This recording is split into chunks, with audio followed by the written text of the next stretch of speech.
कैसे हैं आप सब दोस्तों।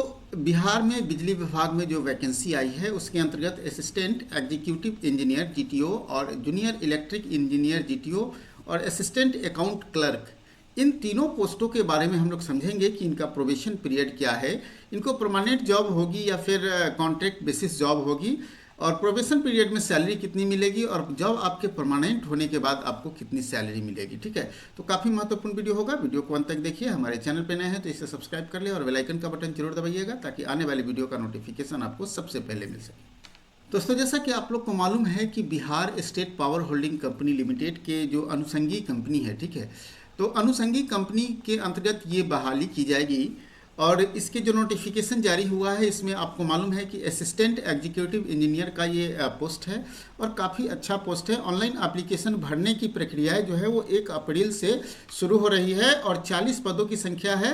कैटेगरी वाइज आप पदों की संख्या को यहाँ देख सकते हैं, जिसमें महिलाओं को भी 35% आरक्षण दिया गया है। ठीक है, तो सबसे पहली बात है कि देखिए एक्चुअली क्या है कि इसका जो क्वालिफिकेशन है, आपको 4 वर्ष का इंजीनियरिंग की डिग्री होनी चाहिए, बीटेक बीएससी इंजीनियरिंग या फिर बीई होना चाहिए। ठीक है, और इसमें यह भी इलेक्ट्रिकल या फिर आपको इलेक्ट्रॉनिक्स इंजीनियरिंग के साथ किसी भी रिकॉग्नाइज यूनिवर्सिटी या इंस्टीट्यूट से होना चाहिए जिसको एआईसीटीई का मान्यता प्राप्त हो। ठीक है, तो आप इसके लिए एलिजिबल हो पाएंगे। बात कर लेते हैं, आपको जो डिग्री में परसेंटेज जो है वो आपको मिनिमम युवा के लिए 60%, एससी के लिए 50%, एसटी के लिए 50%, बीसी के लिए 55% और ईबीसी के लिए 55% निर्धारित है। अगर इतने मार्क्स आए हैं तभी आप इस फॉर्म को अप्लाई कर पाएंगे। तो सबसे पहली बात है कि देखिए मैंने पहले भी बताया था कि ये जॉब आपका परमानेंट जॉब है। ठीक है, और जैसे ही आपकी बहाली हो जाएगी, बहाली होने के बाद ठीक है आपको सामान्य प्रशासन विभाग के अंतर्गत योगदान देना पड़ेगा, क्योंकि आप लोग देख रहे हैं कि ये बिहार होल्डिंग जो कंपनी है, पावर कंपनी जो है, ये सामान्य प्रशासन विभाग के अंतर्गत काम करता है। ठीक है, तो सामान्य प्रशासन विभाग, ठीक है, सामान्य प्रशासन विभाग के अंतर्गत जैसे ही आप योगदान देंगे तो आपकी सर्विस शुरू हो जाएगी। और शुरू के जो 3 वर्ष हैं, ठीक है, शुरू के जो 3 वर्ष हैं, जो जॉब के 1 to 3 ईयर्स जो होंगे वो प्रोबेशन पीरियड होंगे। ठीक है, 1 से 3 ईयर प्रोबेशन पीरियड होंगे। और इस प्रोबेशन पीरियड में, ठीक है, इस प्रोबेशन पीरियड में आपको कितनी सैलरी मिलेगी? ये मिलेगी 36,800। ठीक है, तब 36,800 से शुरू हो जाएगी।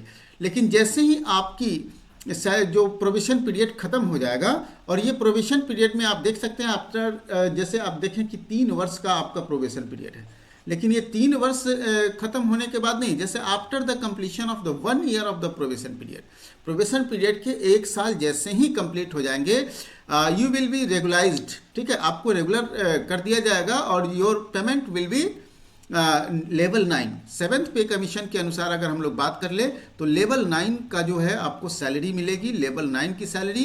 और लेवल 9 की सैलरी की अगर हम लोग बात कर ले तो आपको मिलेगा 5400 ग्रेड पे का ये सैलरी मिलेगा। 6th पे कमीशन के अनुसार ये 5400 ग्रेड पे में आ जाता है। और 5400 ग्रेड पे में अगर हम लोग बात कर लेंगे तो 5400 ग्रेड पे का जो सैलरी होता है उसका अगर HR वगैरह सब जोड़ दे, सारे आपको DA वगैरह सब जोड़ दे, तो कुल मिला के आपको जो देखेंगे कि बेसिक जो होगा आपका, ठीक है, जो बेसिक सैलरी होगा, बेसिक सैलरी पर डियरनेस अलाउंस मिलता है, मेडिकल अलाउंस मिलता है, हाउस रेंट अलाउंस मिलता है। अगर आपको आवास की सुविधा नहीं मिलती है तो इसके अलावा जो बिहार सरकार के द्वारा भत्ते निर्धारित किए जाएंगे आपके लिए, चूंकि आपका ऑफिसर ग्रेड का जॉब है, तो जो भत्ते निर्धारित किए जाएंगे वो सभी भत्ते मिलाकर कुल आपका ये जो है वो लगभग 85,000 इन हैंड आ जाएंगे। ठीक है, 85,000 प्लस आपको सैलरी मिलेगी। तो स्मार्ट सैलरी है, ये काफ़ी अच्छी सैलरी है। और लेवल 9 का जो पोस्ट है, मतलब SDM का जो पद होता है बिहार में, SDM के पद या फिर DSP का जो आप पद देख रहे हैं, इसके इक्विवेलेंट आपको सैलरी मिलेगी। ठीक है, इक्विवेलेंट पोस्ट तो नहीं है लेकिन सैलरी आपकी इसके इक्विवेलेंट है। ठीक है, तो कुल मिलाकर देखा जाए सैलरी काफ़ी स्मार्ट है। आप कहेंगे तो इसके सिलेबस और के बारे में भी मैं पूरे विस्तार से आपको एग्जाम पैटर्न और सिलेबस के बारे में भी बता दूंगा अगर आप हमें कमेंट करेंगे। एग्जाम पैटर्न आपका देख लीजिएगा, ये CBT पैटर्न एग्जाम होगा। ठीक है, CBT मतलब कंप्यूटर बेस्ड टेस्ट होगा, कंप्यूटर पर ही इसका टेस्ट होगा। और कंप्यूटर पर टेस्ट होगा। और मोड ऑफ सिलेक्शन में आप देखेंगे कि the selection will be done on the basis of candidate valid GATE score. जो गेट आप स्कोर जो लाएंगे उसी के आधार पर आपका सिलेक्शन होगा। ऑनलाइन रजिस्ट्रेशन 1 अप्रैल से शुरू हो रहा है और लास्ट डेट है 30 अप्रैल तक। आपका टेंटेटिव डेट ऑफ काउंसलिंग का डेट आपका मई जून में निर्धारित किया गया है। ठीक है, तो ये आपका सिलेक्शन का प्रोसेस है। ये सिलेक्शन के प्रोसेस को थोड़ा विस्तार से समझना है। ठीक है, क्योंकि ये सिलेक्शन आपका मार्क्स बेसिस सिलेक्शन है। ठीक है, आपको जो मार्क्स जो आए हैं आपके इंजीनियरिंग के, ठीक है, इंजीनियरिंग का जो डिग्री है आपका और उस डिग्री में जो मार्क्स आए हैं उसी को आपको आपका बेसिस बनाया जाएगा और उसी के आधार पर आपका काउंसलिंग होगा। तो इसमें बिना एग्जाम के अगर जॉब प्राप्त करना है तो इससे बेहतर जॉब नहीं मिलेगी। चलिए हम लोग बात कर लेते हैं अगले जूनियर इलेक्ट्रिकल इंजीनियर का जीटीओ के अंतर्गत। तो इसके भी जीटीओ के जो अंतर्गत जो है वो पावर ट्रांसमिशन कंपनी में आपको यहाँ भी आपको जो इसके आनुषंगिक संस्था है, कंपनी है, उसमें आपको जॉब मिलेगा और 40 पद निर्धारित किए गए हैं। हालांकि इसमें जनरल कैटेगरी के लिए कोई पद निर्धारित नहीं है।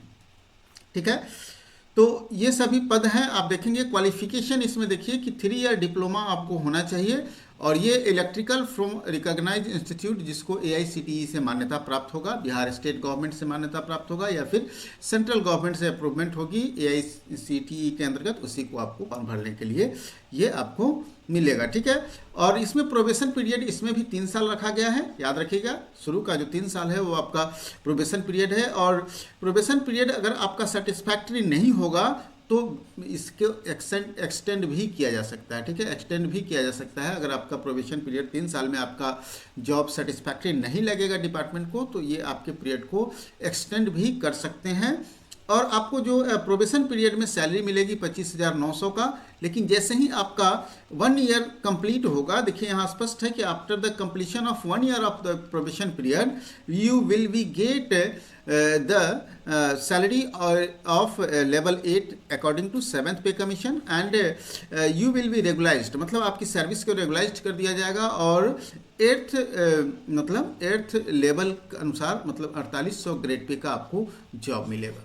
4800 ग्रेड पे का जॉब काफ़ी अच्छा 6th पे कमीशन के लिए माना जाता है और कुल मिलाकर देखा जाए तो 75,000 प्लस सैलरी मिलेगी। इसमें आपको बेसिक पर जो आपका बेसिक निर्धारित होगा उसमें आपको डियरनेस अलाउंस, मेडिकल अलाउंस, ठीक है, और मतलब अगर आप कहेंगे तो इन सभी पदों का जो सैलरी होगा, ठीक है, सैलरी का जो स्ट्रक्चर होगा, इन हैंड सैलरी क्या आएगी, तो कंप्लीट सैलरी का स्ट्रक्चर से संबंधित मैं वीडियो अलग से बना कर दूंगा ताकि आप लोग को समझ में आ जाए कि एक्चुअल सैलरी कितनी मिलेगी। लेकिन 75,000 के आसपास में आपकी सैलरी बनेगी, इस पर HR वगैरह सब जोड़ करके। ठीक है, तो ये आपका मतलब समझ रहे हैं कि ये इलेक्ट्रिकल के अंतर्गत जो डिप्लोमा डिग्री धारित हैं वही इस फर्म को अप्लाई कर सकते हैं। ठीक है, और इसका मोड ऑफ सिलेक्शन की बात कर लीजिए थोड़ा सा। मोड ऑफ सिलेक्शन में इसमें आपको CBT एग्जाम होगा, कंप्यूटर बेस्ड टेस्ट होगा, मल्टीपल चॉइस प्रश्न पूछे जाएंगे और आपका मिनिमम क्वालिफाइंग मार्क्स यहाँ पे निर्धारित कर दिया गया है जो सभी के लिए है और ये मिनिमम क्वालिफिकेशन मार्क्स आपको लाना पड़ेगा। अगर इससे नीचे आएगा तो आपका सिलेक्शन नहीं होगा, लेकिन जनरली इससे ऊपर ही लाना पड़ेगा।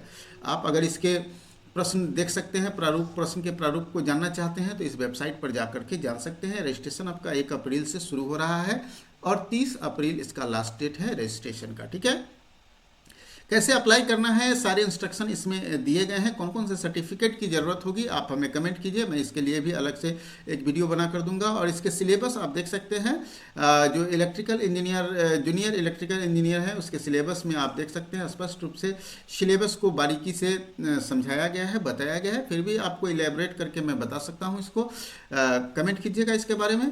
चलिए अब हम लोग जानते हैं बिहार स्टेट होल्डिंग कमेटी के अंतर्गत जो महत्वपूर्ण पद है जूनियर अकाउंट क्लर्क का, इसको कौन भर सकता है। और ये अकाउंट क्लर्क का आप लोग स्पष्ट है कि अकाउंट देखना है लोगों की, जितने भी पोस्टेड ऑफिसर है उनके क्लर्क हैं और जो भी वहाँ के एम्प्लॉई हैं उसके सैलरी को बनाना, ठीक है, अकाउंट से रिलेटेड सारे चीज़ों को देखना, ये इनका काम है। नाम से ही स्पष्ट है। 300 पद हैं पूरे बिहार भर में। ठीक है, कैटेगरी वाइज पदों की संख्या आप देख सकते हैं, यहाँ स्पष्ट रूप से दिया गया है। एलिजिबिलिटी कौन भर सकता है, जो कॉमर्स से ग्रेजुएट होगा वही भरेगा, जो कॉमर्स से ग्रेजुएट हैं वही भरेंगे। और आपको मालूम होना चाहिए कि प्रोबेशन पीरियड इसमें 2 साल है, ठीक है, 2 साल प्रोबेशन पीरियड है। जैसे ही आपका अगर 2 साल प्रोबेशन पीरियड समाप्त होने पर आपका जॉब अगर डिपार्टमेंट को सेटिस्फैक्ट्री नहीं लगेगा, ठीक है, सेटिस्फैक्ट्री नहीं लगेगा तो आपके प्रोबेशन पीरियड को भी बढ़ाया जा सकता है, ठीक है। पहले 1 साल के लिए, फिर नहीं लगेगा तो फिर 1 साल के लिए ये बढ़ाया जा सकता है। बात कर लेते हैं सैलरी की। तो आपको प्रोबेशन पीरियड में मतलब 1 साल तक आपको 9,200 मात्र सैलरी मिलेगी, लेकिन जैसे ही you will complete the 1 year of the probation, ठीक है, ठीक है, after completion of the 1 year of the probation you will be regularised and your payment will be level 5 according to 7th pay commission. जैसे ही आप 1 साल probation period को अपना complete कर लेंगे तो आपको रेगुलर कर दिया जाएगा अगर आपके जॉब सेटिस्फैक्ट्री लगेगी तो, और लेवल 5 के अनुसार आपको सैलरी मिलेगी। मतलब ग्रेड पे अगर बात कर ले तो 2800 ग्रेड पे का ये जॉब हो जाएगा आपको, ठीक है। और कुल मिलाकर देखा जाए 2800 ग्रेड पे का जॉब है तो 50,000 के प्लस सैलरी आपकी बनेगी, ठीक है, 50,000 प्लस सैलरी आपकी बनेगी। काफ़ी महत्वपूर्ण और अच्छा पद है, शांतिपूर्ण जॉब है इसमें सभी के सभी। और मोड ऑफ सिलेक्शन की बात कर ले थोड़ा सा, तो मोड ऑफ सिलेक्शन में आप देख सकते हैं कि सीबीटी बेस्ड एग्जाम होगा, कंप्यूटर बेस्ड एग्जाम होगा, मल्टीपल चॉइस मतलब ऑब्जेक्टिव प्रश्न पूछे जाएंगे। मिनिमम क्वालिफाइंग मार्क्स भी यहाँ दे दिया गया है, आप स्पष्ट रूप से देख सकते हैं। इसके प्रश्न किस तरह से पूछे जाते हैं इसका वेबसाइट पर उपलब्ध है प्रश्न, और आप देख लीजिएगा। रजिस्ट्रेशन वही 1 अप्रैल से शुरू होगा और क्लोजिंग डेट 30 अप्रैल है। कैसे अप्लाई करना है सारे इंस्ट्रक्शन दिए गए हैं। कौन कौन से डॉक्यूमेंट्स लगेंगे, तो डॉक्यूमेंट्स से संबंधित मैं एक अलग से वीडियो आप लोग को बता दूंगा कि कौन कौन से आपको इसमें डॉक्यूमेंट लगेंगे, अभी से उसको बनवा लेना है, ठीक है। चलिए, तो डेफिनेट रूप से आप इन तीनों पदों के बारे में बारीकी से और अच्छे तरह से सभी तथ्यों को और सैलरी आपको कैसे मिलेगी, कितनी मिलेगी, समझ गए होंगे। फिर भी कोई डाउट है तो डेफिनेट रूप से आप कमेंट कीजिए, मैं आपके डाउट को सॉल्व करने का प्रयास करूंगा। तो आज के लिए इतना ही, फिर मिलते हैं अगले वीडियो में एक नए टॉपिक के साथ।